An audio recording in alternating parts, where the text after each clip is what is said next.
حلال لقمے کی برکت۔ ایک مسلمان ملک پر کافروں نے حملہ کیا تو بادشاہ نے اپنے بیٹے کو مقابلے کے لیے بھیجا۔ ایک ہفتے کے بعد خبر آئی کہ شکست ہو گئی اور بیٹا بھاگ گیا، تو جو ملکہ تھی وہ کہنے لگی حضور یہ خبر غلط ہے۔ بادشاہ کو بڑا غصہ آیا کہ تو اندر بیٹھ کر کیسے کہہ رہی ہے کہ یہ خبر غلط ہے؟ کہنے لگی بس یہ خبر غلط ہے۔ ایک ہفتے کے بعد خبر آئی کہ وہ پہلی خبر غلط تھی۔ اللہ تعالیٰ نے فتح دے دی، دشمن بھاگ گیا، کافر بھاگ گیا۔ اب بادشاہ نے اپنی بیوی سے پوچھا یہ تو نے اندر بیٹھ کر یہ دعویٰ کیسے کیا تھا؟ یہ تو اس زمانے کی بادشاہوں کی بیویوں کا حال تھا۔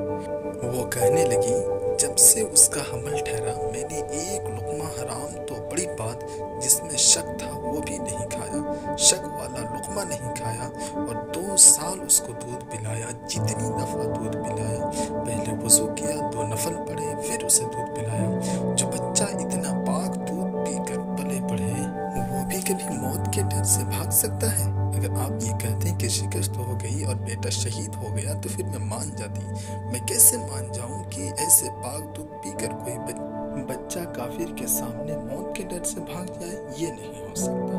یہ بادشاہ کے پیغامات کی حالت تھی۔ آپ کو کیسا لگا یہ واقعہ سن کر؟ آپ ضرور بتائیں ہمیں۔ اگر اچھا لگا